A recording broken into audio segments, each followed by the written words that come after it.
Iya. Nah, berikut adalah tabel dari pasar persaingan sempurna. Ya. Kondisi optimal atau key optimal itu terjadi ketika kurva marginal cost,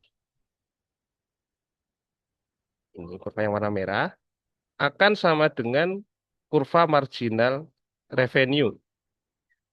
Marginal cost akan sama dengan marginal revenue.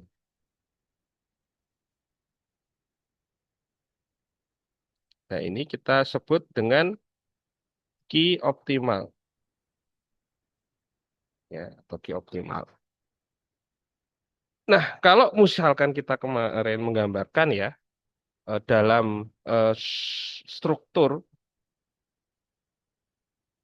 di kurva revenue, kurva khususnya kurva profit revenue dan cost, titik optimal ini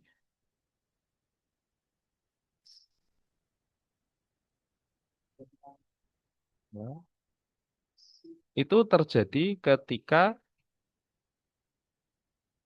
profitnya berada di titik paling tinggi. Ya, ini adalah profit atau P. Dan dia berada di titik ini atau dia ada di laba maksimum. Ya.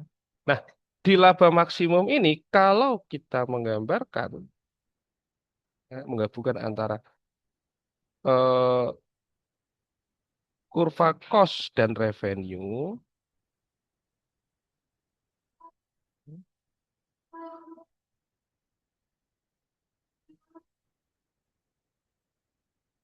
kira-kira dia berada di selisih perbandingan,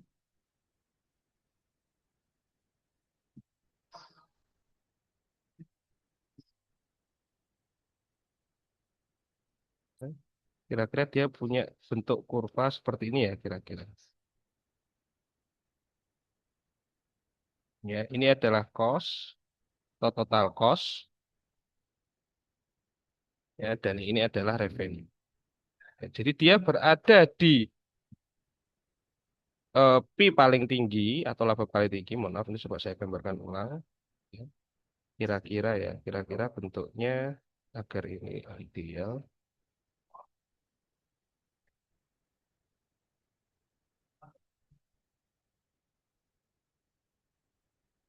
Nah, seperti ini ya. Ini adalah cost. Nah, jadi dia berada di titik ini ketika slope, ya, kemiringan antara kemiringan marginal cost sama dengan kemiringan marginal revenue. Slope-nya itu sama. Dan dia terjadi di laba maksimum paling tinggi ya, selisihnya paling tinggi ya di sini ya antara cost dan revenue. P-nya juga paling tinggi di sini.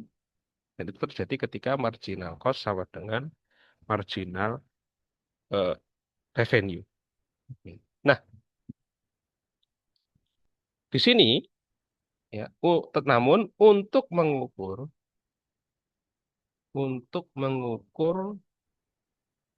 berapa sih P-nya atau berapa profitnya, mengukur profit itu kita menggunakan pendekatan rata-rata dari pendapatan dan rata-rata atau dikurangi dari rata-rata cost. Sehingga ini menghasilkan rata-rata dari laba. Nah, sehingga kita menggunakan kurva yang warna biru ini. Ya. Biru ini adalah patokan besaran average cost-nya. Yang merah itu besaran average revenue atau pendapatan rata-rata. Sehingga sisanya atau sebesar ini itu adalah average P atau keuntungan atau laba rata-ratanya. Ya. Jadi ketika P sama dengan revenue min cost, ini adalah secara total, ya, secara total. Kalau per quantity, laba per quantity itu adalah average P sama dengan average revenue min average cost. Ya. Ketika average revenue-nya lebih besar daripada average cost, maka ini terjadi profit. Ya, atau average revenue-nya lebih besar daripada nol. Cuman kalau average revenue-nya lebih kecil daripada average cost, maka itu jadi loss atau kerugian. Atau average revenue-nya di bawah nol. Tapi kalau average revenue sama dengan average cost, maka ini terjadi break even point. Atau istilahnya tidak terjadi laba atau labanya adalah nol. Maka di sini average revenue-nya sama dengan nol.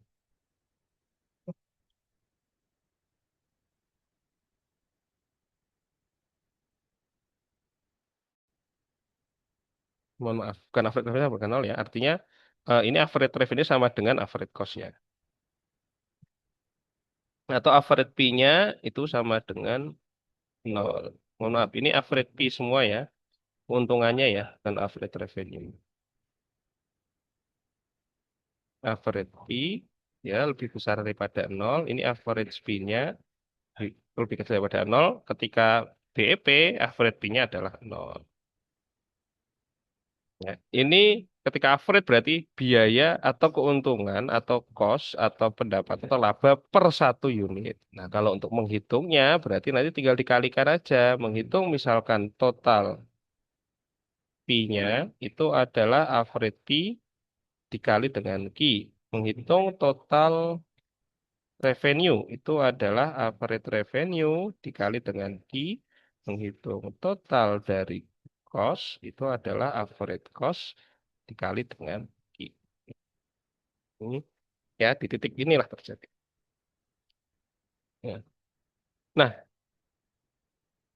eh, ini untuk ketika terjadi profit. Sedangkan kemarin kita sudah mempelajari ya ada beberapa kasus ya di mana perusahaan itu akan mendapatkan kerugian, terjadi kerugian. Nah, salah satu contohnya kemarin kita bahas itu ketika terjadi penurunan harga. Ya. Karena sebenarnya di kurva ini, ya, di kurva pasar persaingan sempurna ini atau profit revenue ini, kita sebenarnya bisa menggambarkan interaksi kurva supply dan demand-nya. Supply dan demand market.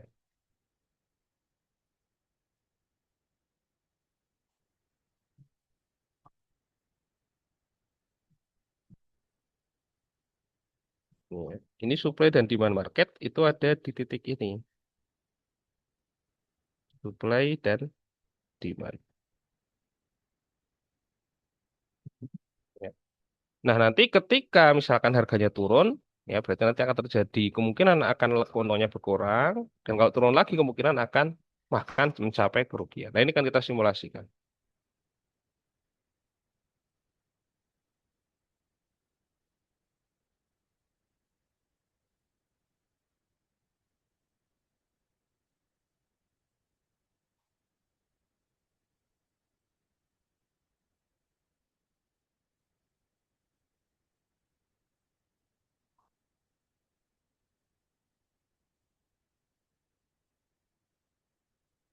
Ya. Oke.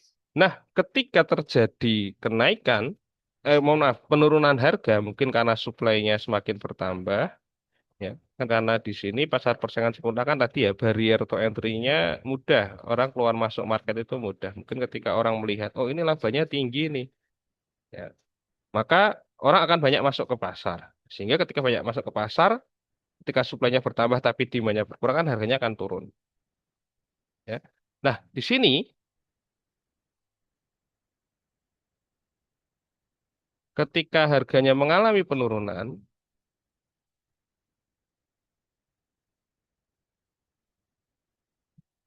ketika harganya mengalami penurunan,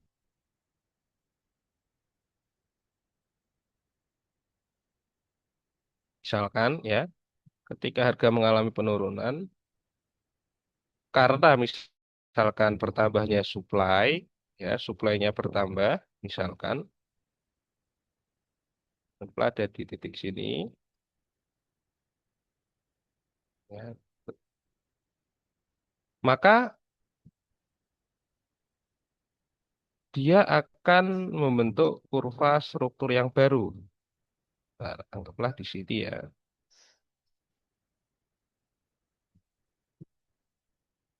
Anggaplah di sini. Ya, anggap supply-nya itu bertambah dari titik ini misalkan. Ya. Jadi di sini supply-nya bertambah, ya karena orang melihat peluangnya, jadi orang banyak masuk ke pasar, supply-nya bertambah, harganya turun dari yang merah ke hijau. Nah, ketika harga turun ini, ya, ketika MC sama dengan MR ada di sini, ya, itu terjadi ya di mana AC-nya sama dengan AR di titik sini. Sehingga ini ketika cost sama dengan revenue, maka di sini sebenarnya profitnya itu adalah zero, nggak ada profit. Atau ini kita sebut dengan kondisi break even point. Ya. Nah, anggaplah banyak lagi masih ada beberapa yang masuk ke market. Anggaplah masih ada beberapa yang masuk ke market, sehingga suplainya terus bertambah. Ya, anggaplah di sini suplai barunya, sehingga shifting ke sini. Sehingga membentuk kurva baru MRARP-nya itu di sini. Nah, di mana MC sama dengan MR yang ada di sini, ya,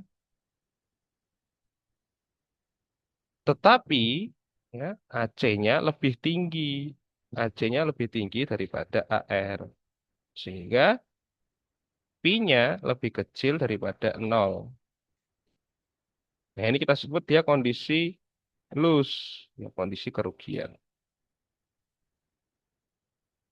Ya. Tapi di kondisi loss, itu sebenarnya company itu masih bisa membackup variable cost-nya atau average variable cost. Ya, kira-kira kalau kita gambarkan average variable cost-nya, itu mungkin ada di sini mungkin. Ya, ini average variable cost. Tapi kalau misalkan ya jumlah supply-nya bertambah lagi, misalkan ada di titik sini, anggap ya, sehingga kurva baru dari pasar pasar sempurna itu adalah ini. Ya. Nah, maka ini kita sebut ya, ketika misalkan, anggap titiknya sini ya, anggaplah ya, ini MRMC-nya di sini, tapi AC-nya lebih besar daripada AR, dan average variable cost-nya juga lebih besar daripada AR. Maka tetap ya, P-nya jelas lebih daripada nol. Tapi di sini ya, revenue-nya tidak bisa mengcover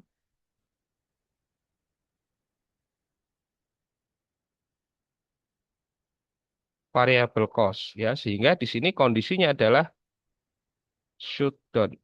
Ya, artinya pasar ini sebenarnya sudah nggak efisien, ya sudah tutup harusnya perusahaan pun harus tutup ketika dia menghadapi kondisi seperti ini.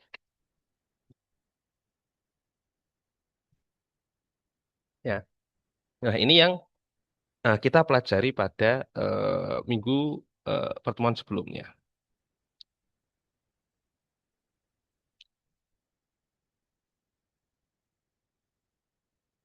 Nah, pada pertemuan kali ini ya kita akan membahas ke pasar monopoli, ya ke pasar monopoli. Nah, kemarin kita sudah sedikit membahas ya terkait pasar monopoli. Kita sudah membahas terkait pasar monopoli.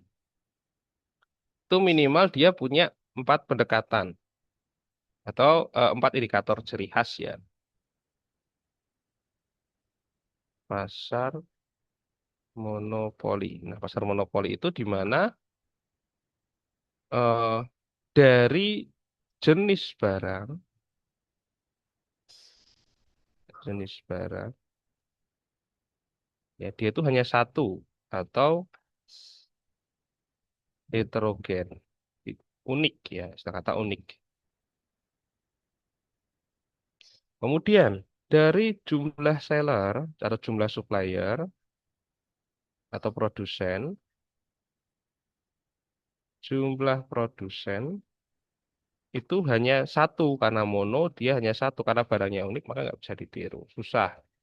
Ya, entah nanti dari sisi investasinya tinggi, ya, atau membuatnya susah atau cost-nya tinggi ya, jadi untuk mencapai tingkat efisien itu sangat tinggi dan sebagainya.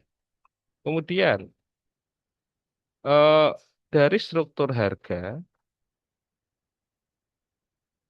dia adalah price maker. Dia bisa menentukan harga. Dia bisa menentukan harga. Kemudian barrier to entry, barrier to entry-nya, ya, keluar masuk pasarnya itu sulit. Ya, karena tadi barangnya unik, sulit dicontoh, sehingga penjualnya hanya ada satu. Ya, sehingga orang mau masuk keluar ke pasar, ya, itu sulit. Ini adalah bentuk pasar monopoli. Contohnya apa? Ya, mungkin ya ada monopoli yang memang ya, di-create oleh oleh negara ya. Ya, dikit oleh negara karena eh, barangnya atau dia memiliki peran strategis atau menjadi komoditas strategis di sebuah negara atau di sebuah wilayah. Ya, ini contoh yang monopoli by government atau by policy ya. Monopoli by kebijakan government policy. Itu contoh misalkan listrik, pengadaan listrik misalkan. Ya, perusahaan PLN. Dia memonopoli di sektor listrik, komoditas listrik, penyedia listrik. Kemudian misalkan Pertamina ya, misalkan ya, walaupun mungkin di beberapa wilayah ada yang SPBU ya suppliernya itu mungkin sellernya itu mungkin bukan Pertamina tapi kan dominan Pertamina. Ini penyedia bahan bakar minyak. Nah, ini yang sudah regulasi, diregulasikan oleh pemerintah. Nah, eh, dan ini adalah komoditas strategis ya, baik listrik atau BBM, itu kan komoditas strategis. Maka pemerintah itu menetapkan ya di Indonesia khususnya, pemerintah itu menetapkan bahwasanya komoditas ini itu harus dikelola oleh badan usaha milik negara. Ya karena banyak faktor. Karena ini komoditas penting ya, komoditas penting maka banyak faktor. Contoh misalkan ya, jika misalkan PLN itu dikelola oleh dua atau tiga perusahaan, misalkan ya, anggaplah ya, dua atau tiga perusahaan, mungkin secara competitiveness mereka bisa bersaing dengan baik. Tapi bisa jadi ya, ketika di suatu kondisi, ya, di suatu kondisi, misalkan ada satu atau misalkan dua perusahaan, misalkan ada tiga perusahaan ya, penyedia listrik, contoh misalnya ada tiga perusahaan, ya, satu, dua, tiga misalkan. Ya, anggap perusahaan satu, ya, anggap di sini terbagi menjadi rata ya struktur distribusi pasarnya. Ya. Ini 33%, 33%, ini 33% struktur pasarnya. Anggap kemudian ada pas satu company ini eh, bangkrut misalkan. Ya, ada satu company bangkrut. Maka ini akan mengganggu 33% pasokan listrik di sebuah negara atau di Indonesia di nasional. Ya, sehingga nanti harga listrik akan melonjak ketika ini diberikan ke mekanisme pasar. Ya, jadi seperti itu. Ya, jadi ketika ada sektor strategis, ya, ketika itu mungkin ada persaingan sempurna di situ. Nah, ketika ada satu atau perusahaan yang bangkrut, ya maka ini akan mengganggu pasar yang ada di sebuah negara tersebut. Maka di Indonesia khususnya kebijakannya itu adalah penyedia listrik itu eh, ditetapkan monopoli oleh PLN. Ya, walaupun nanti di beberapa negara ya mungkin ada yang menetapkan dia sebagai perfect competition. Ya, mungkin seperti di Jerman ya itu penyedia listrik ya walaupun yang pengadaan listriknya itu hanya dikelola oleh BUMN tapi penyedianya bisa bermacam-macam. Ya. Nah, kalau di Indonesia pengadaan listrik dan penyedia listrik ya itu dikelola oleh PLN. Karena tadi dia adalah sektor strategis yang mencakup hajat hidup orang banyak. Oke, ya ini contohnya. Kemudian ada contoh yang lain nih, misalkan. Ya, contoh yang lain.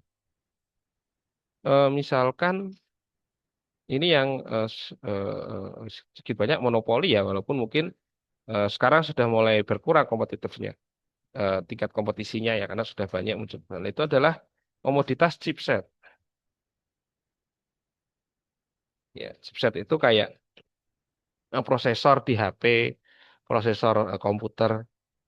Ya, itu sebenarnya produsennya, ya, produsen itu hanya satu, TMNC yang ada di Taiwan. Ya, TMNC di Taiwan. Nah, dia itu sebagai berperilaku sebagai memonopoli untuk produsen chipset. Nah, walaupun mungkin sekarang sudah mulai ada ya, Apple sudah mengembangkan chipset sendiri, Samsung sudah mengembangkan chipset sendiri, tapi beberapa komponen inti itu masih diproduksi oleh TMNC. Ya. Oke, ya, ini adalah struktur pasar monopoli. Nah, yang perlu kawan-kawan ingat, mungkin walaupun pasar monopoli itu dia produsennya hanya satu, produknya unik, bukan berarti dia itu, walaupun di sini strukturnya adalah price maker, bukan berarti dia itu bisa menentukan, walaupun dia sebenarnya murni ya, ketentuannya itu dia bisa menentukan harga, tapi belum tentu dia bisa mendapatkan keuntungan yang signifikan dengan dia memainkan atau menentukan harga yang ada di pasar. Kenapa? Ya, karena ini nanti tetap akan berlaku, ya, tetap berlaku yang namanya hukum supply dan demand, terutama hukum demand. Ini saya ulangi ya, walaupun walaupun monopoli market ini, pasar monopoli perusahaan itu bisa menentukan harga, jadi bukan serta-merta perusahaan itu bisa memaksimalkan profitnya, ya, artinya bisa memperoleh profit yang lebih tinggi. Ya, ataupun bisa menghasilkan pasar yang lebih efisien. Ya, karena kita perlu mengetahui juga bahwasanya terdapat hukum demand di sini. Ya, jadi bukan serta-merta ketika mereka bisa menentukan harga, contoh misalkan, wah saya perusahaan unik nih misalkan, ya, saya membuat chipset nih misalkan, ya, saya membuat chipset, nah, tadi ya. Nah, tapi saya menentukan harga ini dengan harga yang paling tinggi misalkan. Ya, misalkan yang seharusnya misalkan price marketnya misalkan itu orang-orang itu akan merasa sesuai ya ketika harganya itu mungkin 100. Ya, tapi karena dia monopoli, saya menaikkan harga sebesar 300. Ya, di sini tetap hukum demand itu berlaku. Ya, ketika harganya 100, mungkin company itu akan mendapatkan demand ya sebesar 70 atau 700 lah ya, demandnya 700. Tapi ketika harga 300, mungkin demandnya turun menjadi 200. Jadi pola ini itu masih berlaku. Ya, jadi saya ulangi ya, bukan berarti price maker itu dia bisa menentukan harga seenaknya sendiri, seenak perusahaan. Karena tetap dia akan terikat dengan hukum demand. Apalagi kalau dia bukan komoditas eh, primer ya, bukan barang-barang primer. Dia tetap akan terikat dengan hukum demand. Jadi ketika misalkan dikasih harga 100, demandnya akan jadi 700. Tapi ketika harganya di up menjadi 300, ya, demandnya mungkin akan turun sebesar 200. Ya. Dan ingat ya, monopoli sendiri itu bukan berarti dia komoditas-komoditas kunci. Yang penting dia memenuhi syarat ini, dia bisa dikatakan monopoli. Sebagai contoh misalkan, ya, jadi ini nggak harus PLN, Pertamina, chipset ya. Jadi misalkan saya mau buat perusahaan unik nih, misalkan. Saya buat perusahaan misalkan ya, misalkan anggaplah ya di dunia ini atau di kota Semarang misalkan belum ada es krim rasa teh. Nah, kemudian saya buat nih sebuah produk es krim rasa teh. Nah, ini kan jadi unik. Nah, ini kan jadi unik. Es krim rasa teh kan belum ada, jadi unik. Nah, tapi ketika ini unik dan saya monopoli, ketika ini unik dan saya monopoli pasar es krim teh,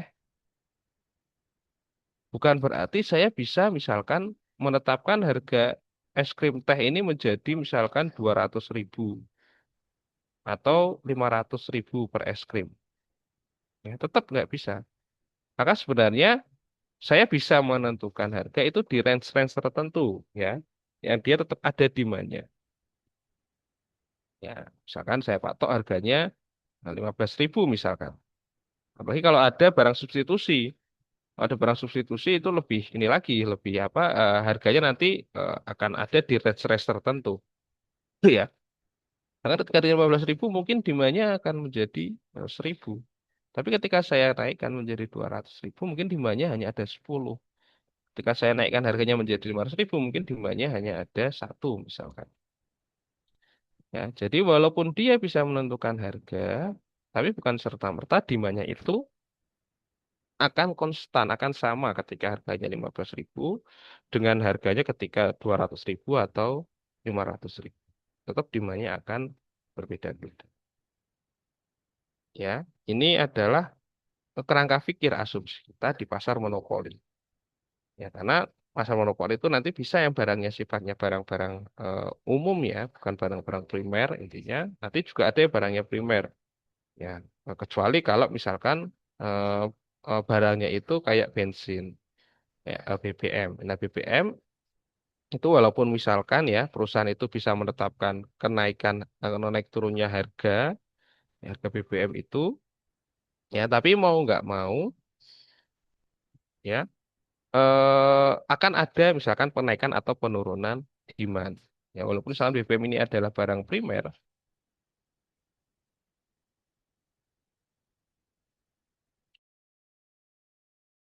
walaupun BBM ini adalah barang primer,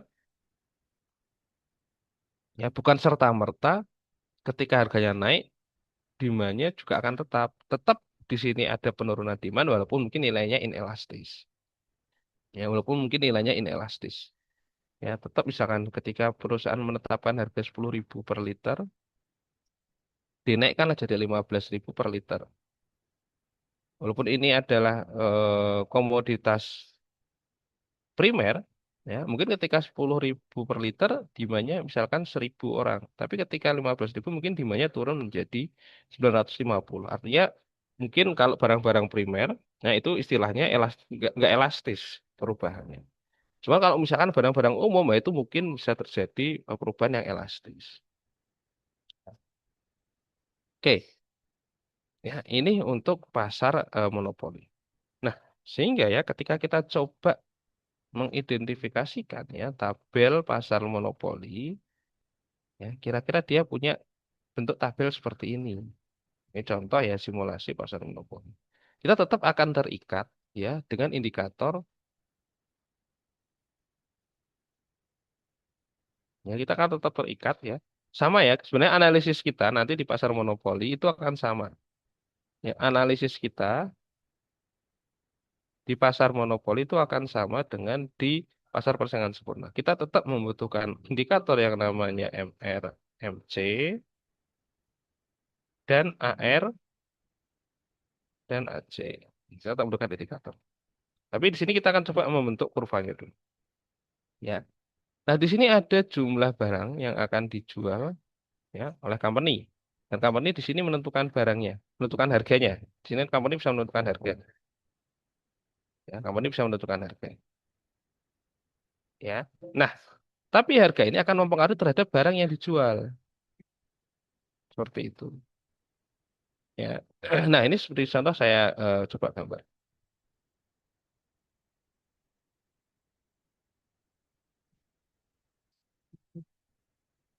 Ini ada 10.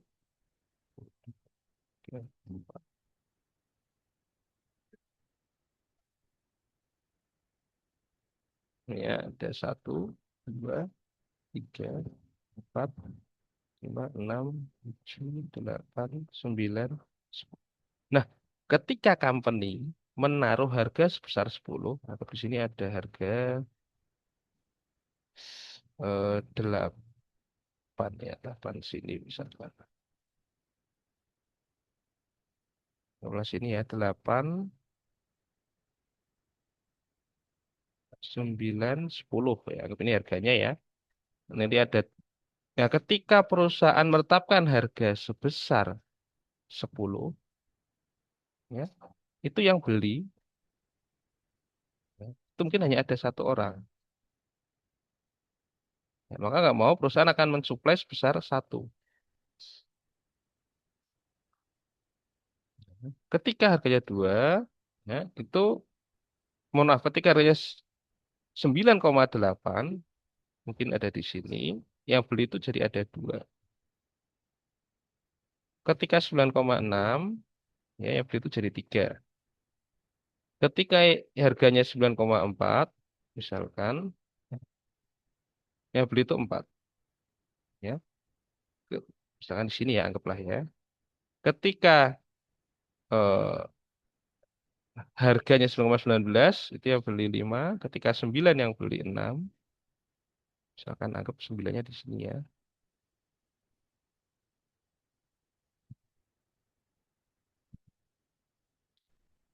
Ya, kemudian ketika harganya 96, ketika harganya itu 8,8, yang beli 7, ketika harganya 8,6 yang beli 8, kemudian 9, di sini ketika harganya 8,4 itu adalah 9, ketika yang ketika dia jual dengan harga 8,2 yang beli itu adalah 10.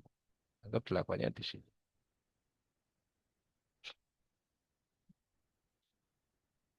Sehingga ini kalau saya gambarkan kurva ya, kurva dari harga dan kurva dari quantity ya itu membentuk kurva ya seperti ini kira-kira.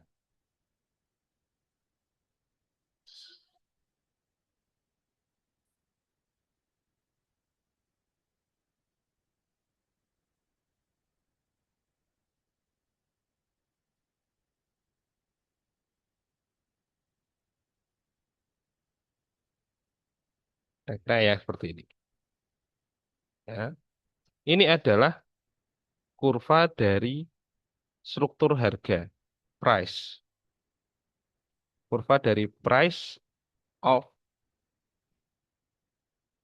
monopoli, ya, struktur harga dari pasar monopoli.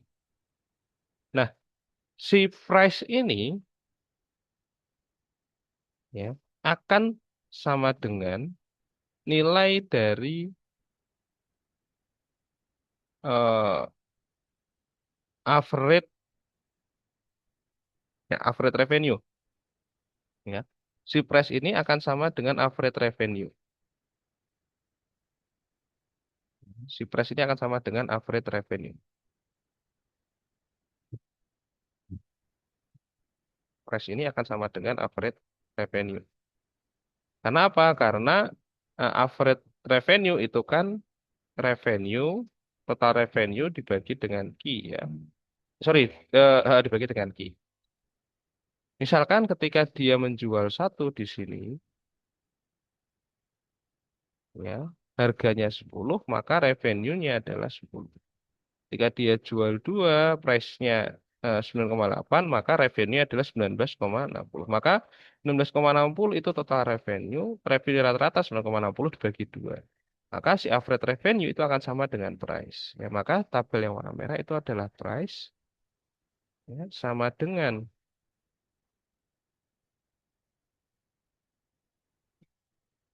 average revenue.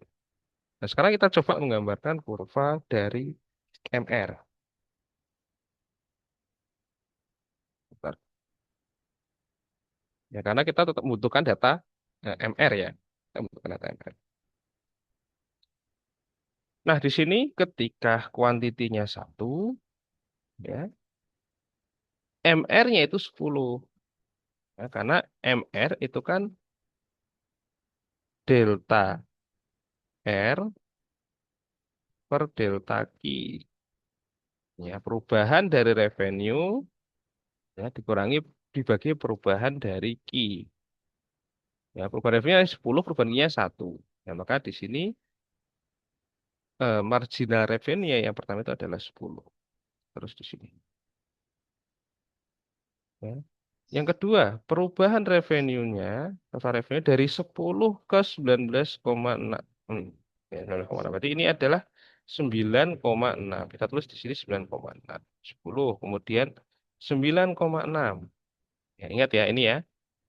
Ini marginal revenue harganya ini. Jadi sudah berbeda. Marginal revenue mungkin ada di sini karena dia lebih rendah.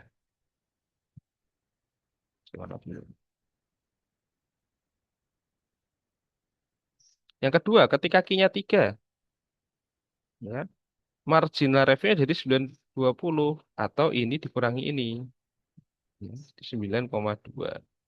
Nah, jadi ketika Q-nya 3, price-nya 960, average revenue 960, tapi marginal revenue 920. Ya, kira-kira ada di sini.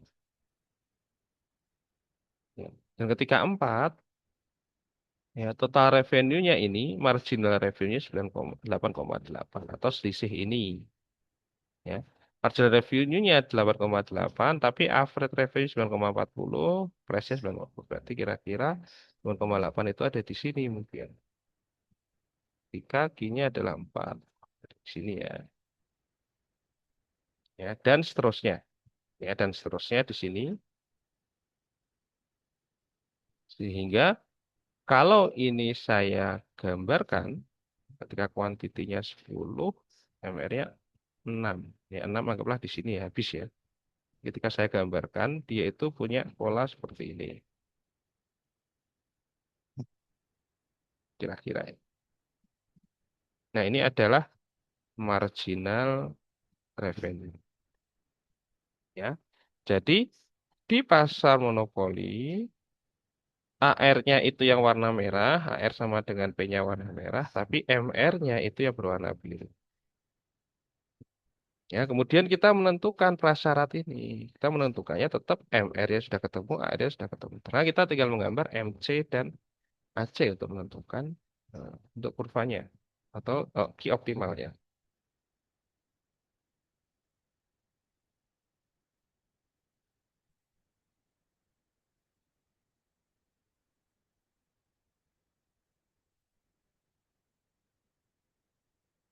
Nah, dalam menentukan key optimal, kita punya prasyarat nih. Ya. Marginal revenue-nya harus sama dengan marginal cost. Ya, anggaplah ya, marginal revenue di sini, marginal cost-nya anggaplah di sini, titik pertemuannya. Ya, anggap saya gambar dia seperti ini.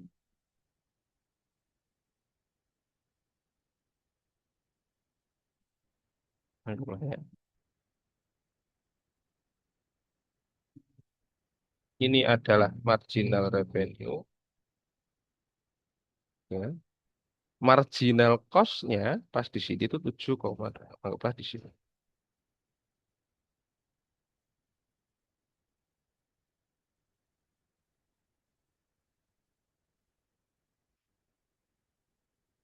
Awal titik terendahnya di sini ya misalkan. Jadi kalau ini saya gambarkan, kira-kira seperti ini nanti.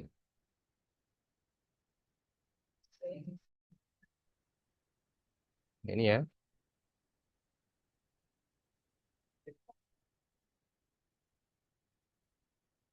ya gini kan aja. Ya, yang biru ini adalah average cost. Jadi sama bentuknya ya. Sorry, bentuknya berbeda tapi penentuannya sama. Ya. Untuk menentukan key optimal itu ketika ada MR sama dengan MC atau ada di titik ini. Ya, di titik ini. Ini adalah key optimal atau sebesar 7 lah ya, anggap di sini 7 ya.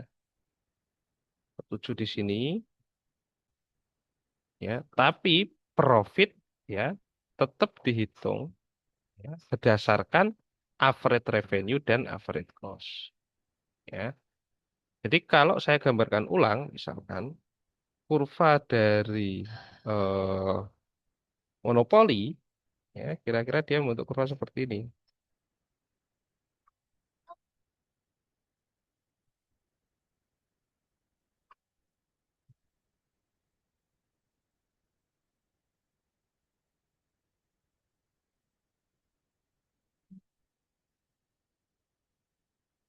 Ini untuk MR sama dengan P, ya. Kemudian, mohon, mohon maaf, ini AR, AR sama dengan P. Ya, ini adalah AR sama dengan P. Mohon maaf. Ini adalah AR sama dengan P. Kemudian kita menggambarkan MR-nya.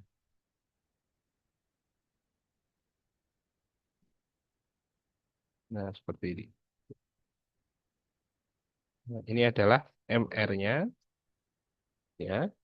Jadi bentuknya ya berbeda ya. Kalau pasar persaingan sempurna yang kemarin kita pelajari, ya, dia punya bentuk kurva seperti ini ya. Nah, seperti ini. Kemudian MR, ini AR MR-nya ya. Kemudian kita coba gambar kurva MC AC-nya. Ya. Ya, ini adalah untuk average cost, ya, marginal cost-nya. Kita gambar seperti ini. Nah, ini adalah marginal cost. Ya, kalau kita gambar kemarin di kurva persaingan sempurna, ya, dia punya kurva seperti ini kan. Ini average cost, ini marginal cost.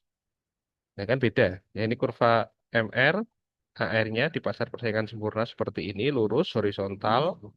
Kalau di monopoli itu seperti ini. Tapi tetap penentuan key optimal, penentuan key optimal, ya, itu terjadi ketika MC sama dengan MR.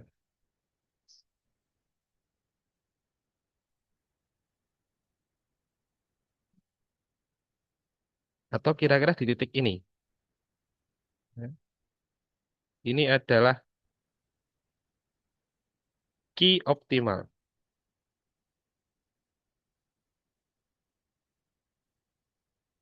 Ya. Ketika P-nya ada di titik ini. P. Kita sebut PM ya. P monopoli dan key optimal monopoli. Nah, namun untuk profit itu sama aja. Ya, selisih antara AR ya dikurangi dengan AC atau selisihnya. Jadi kita ketika mengukur profit ya tetap ya kita bandingkan antara AR-nya ya jadi ini average revenue-nya itu segini ya average revenue-nya itu segini ini adalah average revenue average cost-nya itu di titik sini. Ini adalah average cost ya sehingga sisanya ini adalah average fee ya biaya rata-rata. Sorry, laba rata-rata.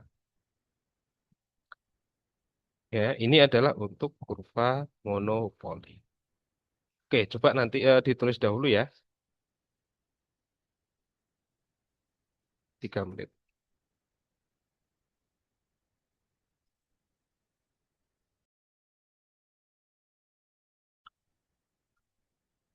Ya, jadi ini kalau kita kaitkan sebenarnya, ya, kalau kita kaitkan kurva tadi, ya, jadi saya gambar dulu kurvanya.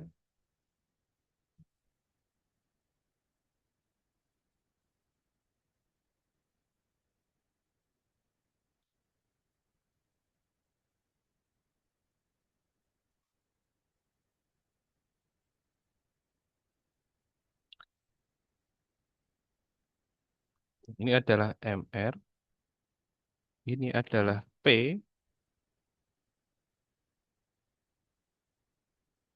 sama dengan AR. Ya. Sebenarnya ini kalau kita kaitkan antara kurva revenue dan cost dan profit, ya, si perusahaan itu akan memiliki struktur cost yang berbeda dengan, sorry, mohon maaf, struktur dari revenue yang berbeda dari yang pasar persaingan sempurna. Ya. Karena bentuknya yang berbeda-beda, coba kalau kita lihat di sini, ya, total revenue. Ya, ini ya, ada total revenue, kita fokus di sini. Dan quantity, coba kita gambarkan total revenue dan quantity.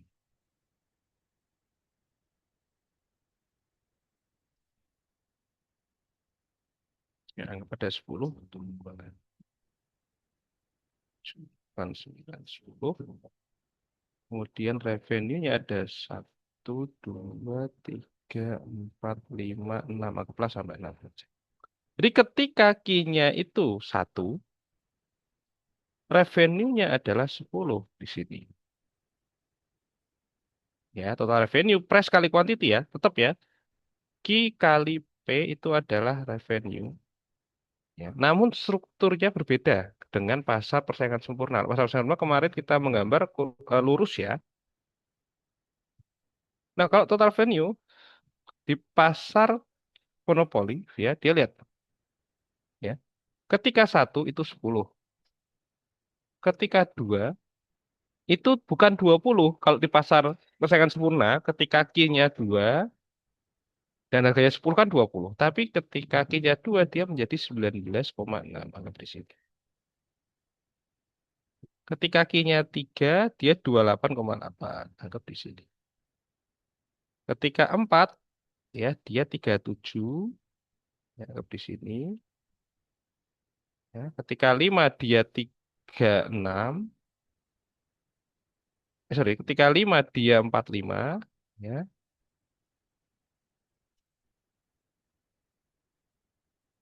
Ketika 4 dia 37. 37 di sini ya mungkin ya. Ketika 4 45 mungkin ada di sini. Ya, ketika 6 dia 54 mungkin di sini. Ketika 7 dia 61 mungkin di sini dan seterusnya. Ya, jadi dia punya bentuk revenue, sorry, bentuk dari total revenue itu seperti ini nanti kurvanya.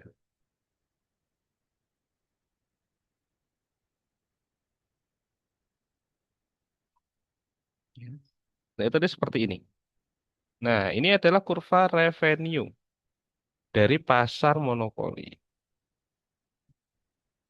Ya, berbeda ya dengan pasar persaingan sempurna yang kemarin kita gambarkan, bentuknya nanti akan seperti ini.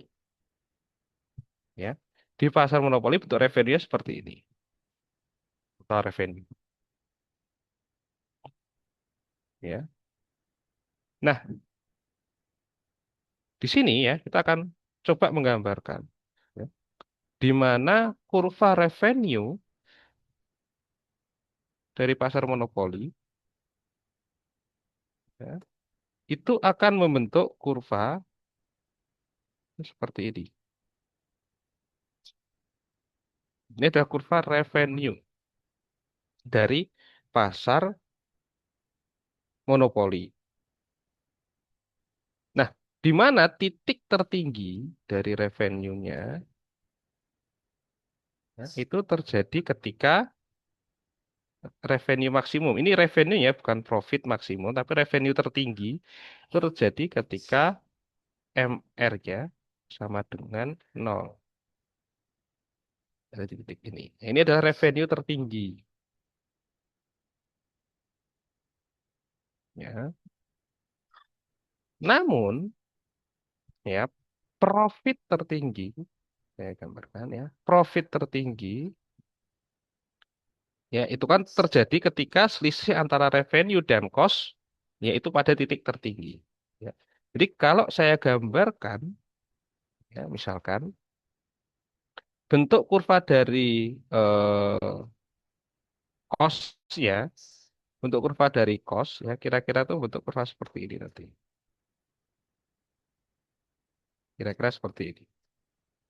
Ya, jadi nilai tertinggi dari cost ini kan cost. Nilai tertinggi dari revenue itu ada di titik ini atau ketika slope slope antara cost dan revenue itu sama. Nah, itu terjadi nanti di titik ini misalkan. Atau ketika MR sama dengan MC. Ini MC.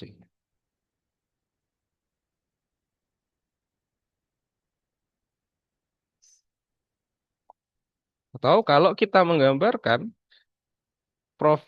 kurva profitnya itu bentuk kurva ini, ya, ini tertinggi ya. Ini profit tertingginya di sini. Ini profit maksimumnya.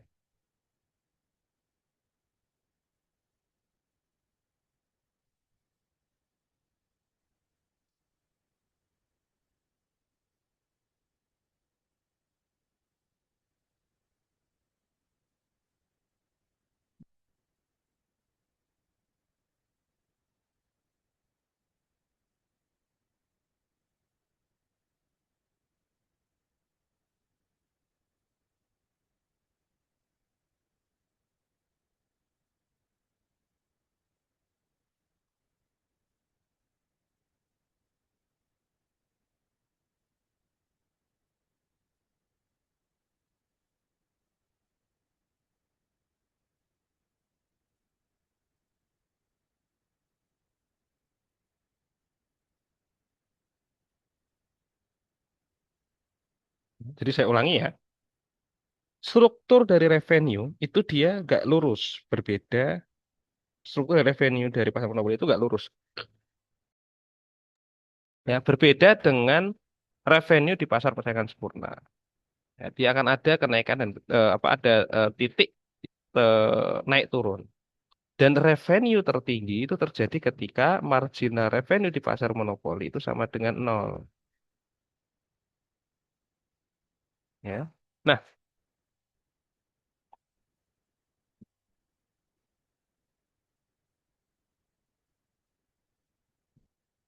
ketika saya coba gabungkan antara revenue dan cost, ya, kira-kira punya bentuk seperti ini.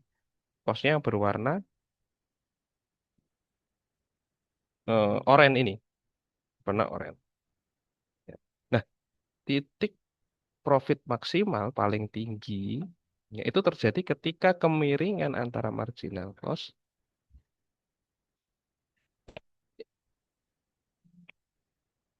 ketika titik tertinggi dari marginal apa ketika kemiringan ya marginal cost dan marginal revenue itu sama titik kemiringannya ya. Jadi ketika MR sini ya, ketika MR sama dengan MC itu di titik ini. Sama tuh artinya bentuk kemiringannya itu juga sama sehingga dia bertemu.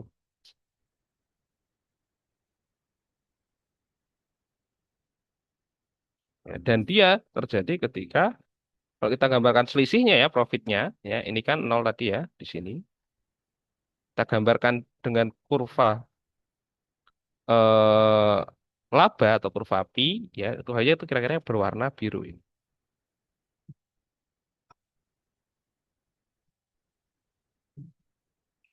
Ya, ini eh,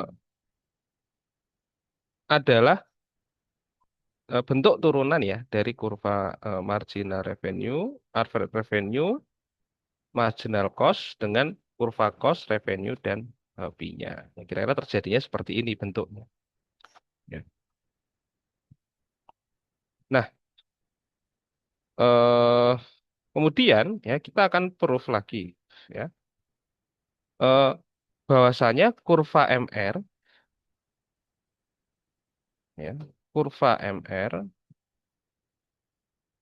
itu adalah setengah kemiringan ya setengah beta dari kurva AR.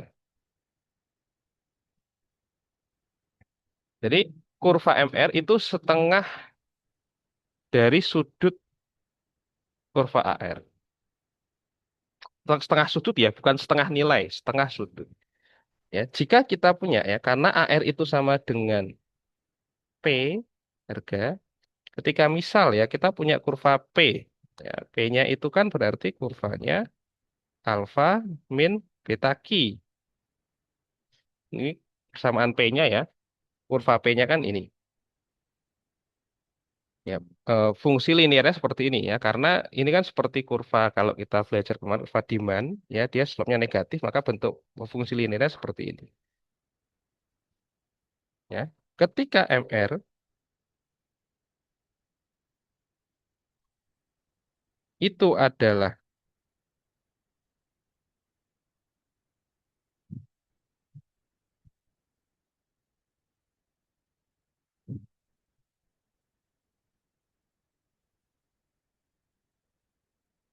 Oke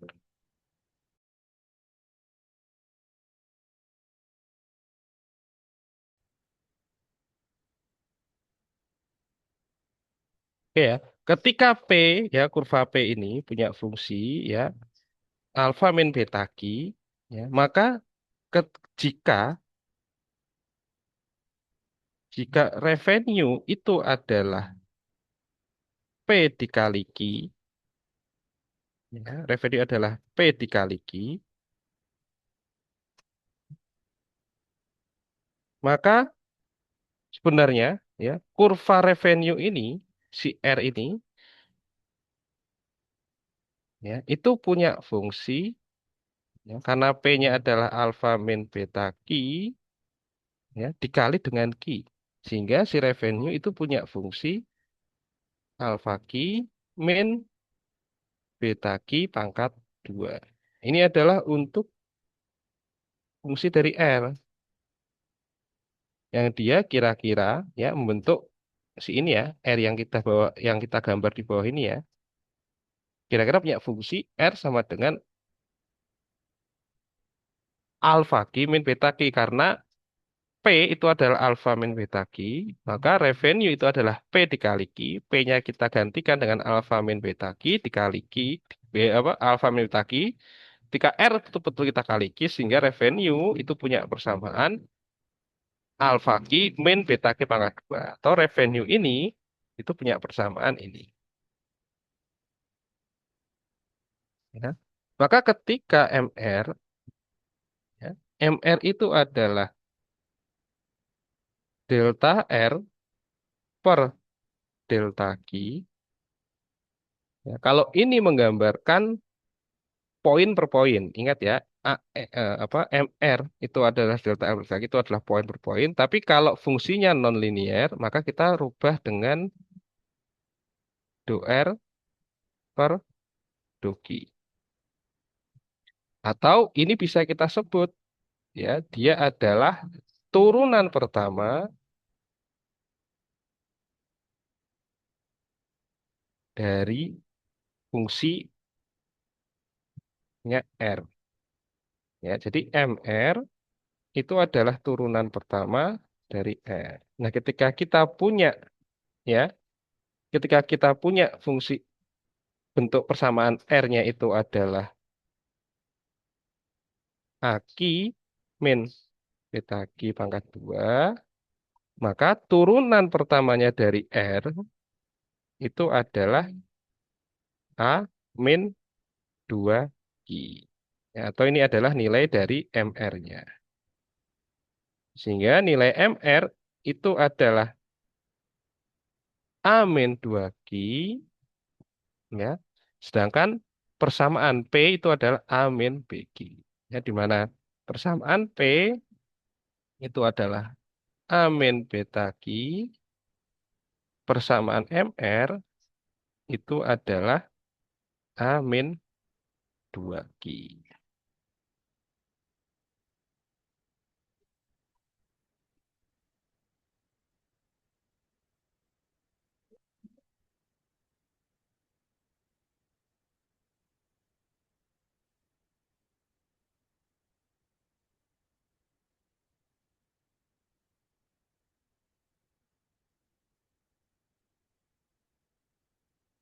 Ya.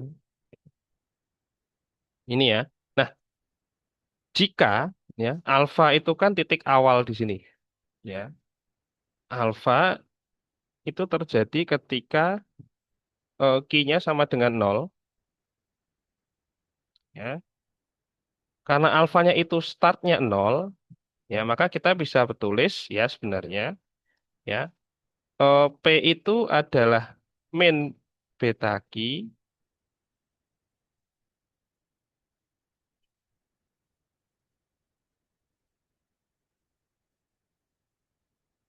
mohon maaf ya saya ulangi ya. Jika kita asumsikan ya, jika kita asumsikan titik potongnya itu ada di titik ini ya. Titik potongnya di titik ini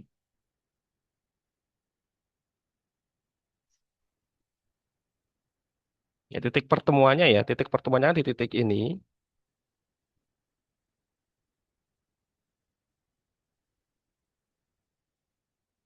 ya. Maka kita bisa menulis ya bahwasannya sebentar,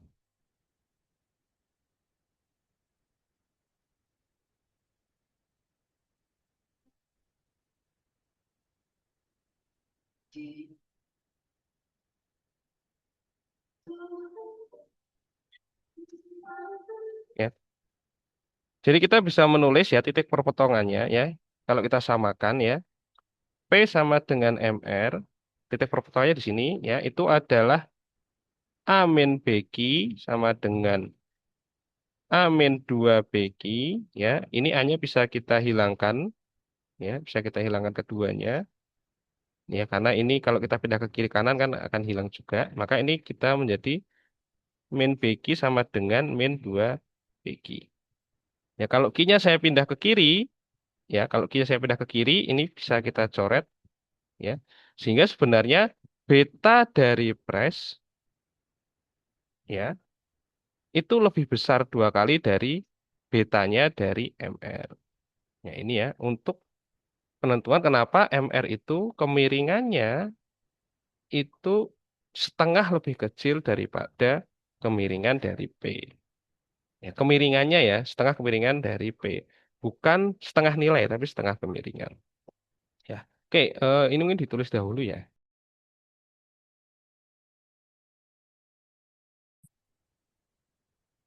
Ya, kita sudah proof ya, bagaimana struktur dari revenue, cost, dan profit itu terjadi di tabel yang sebelah kiri ini.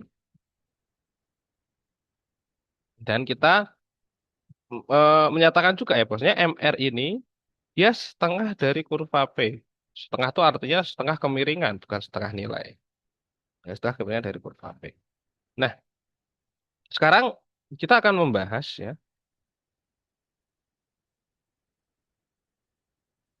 mana sih yang lebih efisien antara pasar persaingan sempurna dengan pasar monopoli. Nah, di sini kita akan melihat ya tabel yang ada di sini.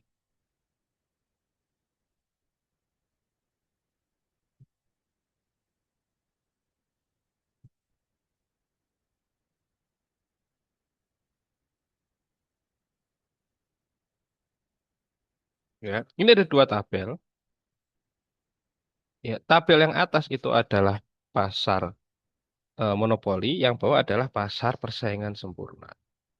Nah, di sini ketika saya coba menggambarkan ya kira-kira bentuk dari tabel pasar monopoli,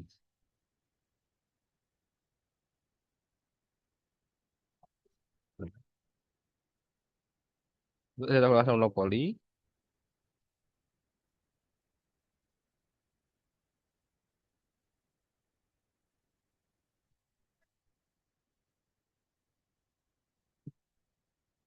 kira-kira seperti ini ya, kira-kira. Monopoli kira-kira seperti ini. Dengan MR dan MC,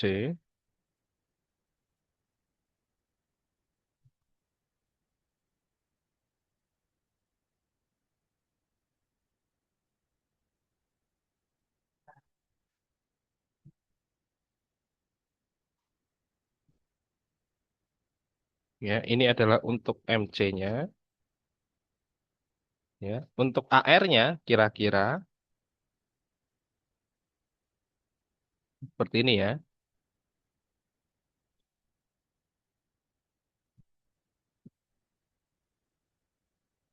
Ini untuk AR. Nah, di sini ya, di pasar monopoli ya, perusahaan menetapkan harga sebesar 80 dan perusahaan bisa memproduksi atau barang yang terjual itu adalah tiga. Ini ya, tiga, harganya 80 ya. Eh, MRAR-nya ini ya, MRMC-nya mohon maaf, ya itu kira-kira hampir mirip ya, walaupun di sini nggak mirip, kira-kira hampir mirip. Kira-kira di 5,2-an kira-kira. Kira-kira 5,2-an. Ya. Nah, di sini perusahaan hanya akan memproduksi ya dengan Q sebesar 3. Ya, walaupun perusahaan akan mendapatkan laba yang cukup tinggi yaitu 100. Tapi ketika kita mengasumsikan ini terjadi di pasar persaingan sempurna dengan harga market adalah 60 misalkan, perusahaan itu mampu menghasilkan output sebesar 4. Ketika nanti mohon maaf ya, MR-nya ya anggaplah ini MRMC-nya itu sama-sama 60 ya. Jadi kalau kita menggambarkan ya bentuknya kurva yang pasar persaingan sempurna, kira-kira ya, kira-kira itu kurvanya ya, kira-kira ya,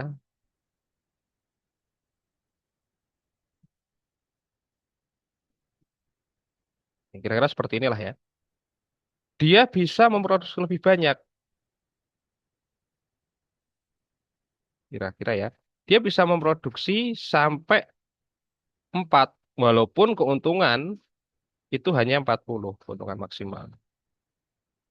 Nah, kalau secara efisien, itu lebih efisien pasar persaingan sempurna.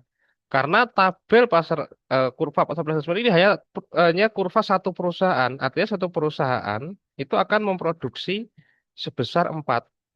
Nah, bagaimana kalau perusahaannya banyak? Mungkin bisa outputnya lebih banyak. Ya. Jadi ini kita melihat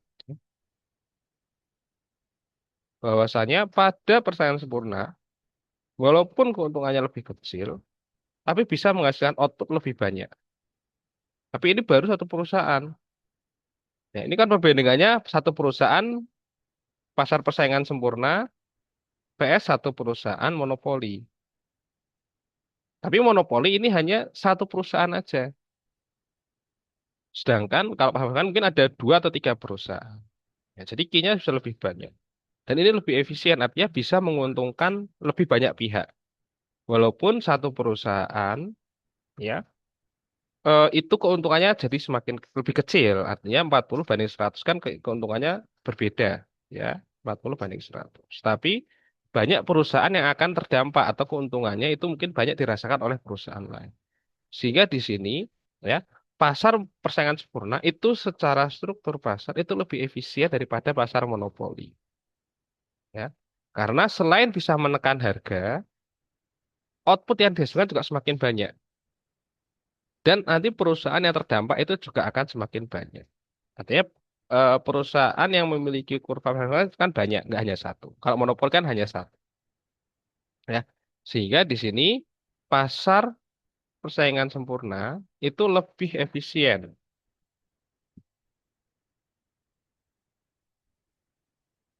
ya, lebih efisien karena Q-nya lebih banyak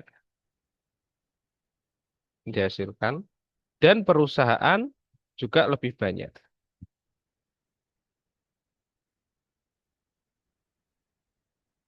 daripada pasar monopoli. Walaupun memang profit per perusahaan tidak sebesar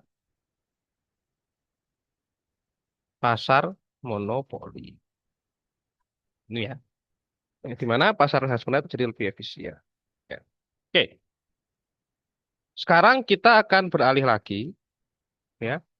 Eh, apakah pasar monopoli itu bisa terjadi kerugian atau tidak? Ya, pasar monopoli itu bisa terjadi kerugian.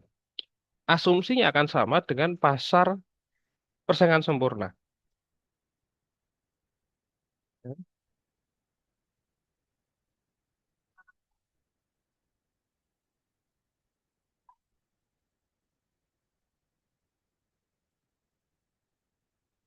Di pasar persaingan sempurna, pasar monopoli itu bisa rugi ketika dia memiliki marginal atau average cost-nya lebih tinggi daripada average revenue. Saya gambarkan kondisi keuntungan dan kerugiannya.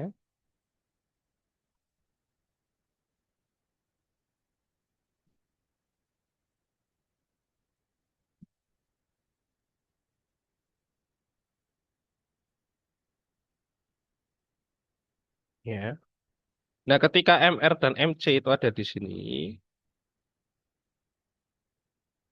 MC ini MR, titik pertemuannya di sini.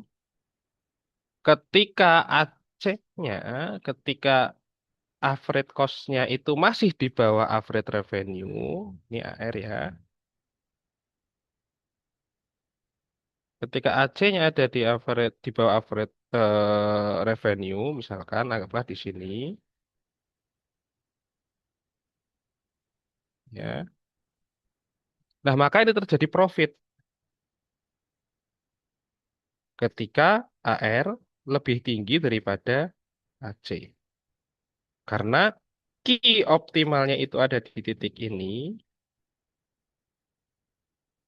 key monopoli optimalnya, tapi profit revenue itu diukur dari AC dan AR. Ya, ini adalah AC-nya, ya, dan ini adalah AR-nya. Sehingga ini adalah profit. Nah, tapi bisa rugi kalau struktur average cost-nya lebih tinggi.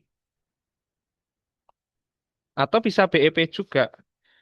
Ya, dengan asumsi average cost sama dengan average revenue. Nah, di sini kita gambarkan dulu yang BEP.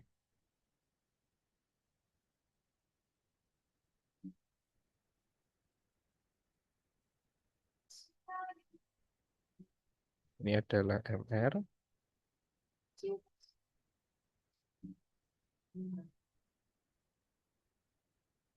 ini adalah MC di sini. Ya, tapi ketika MC sama dengan MR, ya, AC-nya ada di sini. Ini adalah AC. Ya, jadi titik ini AC sama dengan AR terjadi ketika MR sama dengan MC. Nah, ini terjadi BEP, yaitu ketika AR sama dengan AC. Ya. Jadi di sini average cost-nya sebesar ini, average revenue-nya sebesar ini. Maka BEP, ya, ketika perusahaan monopoli itu mendapatkan struktur cost yang lebih besar.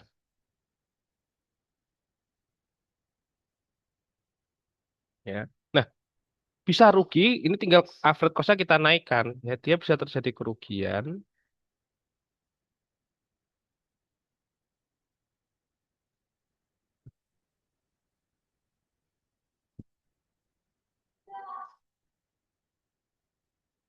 Ya, bisa terjadi kerugian.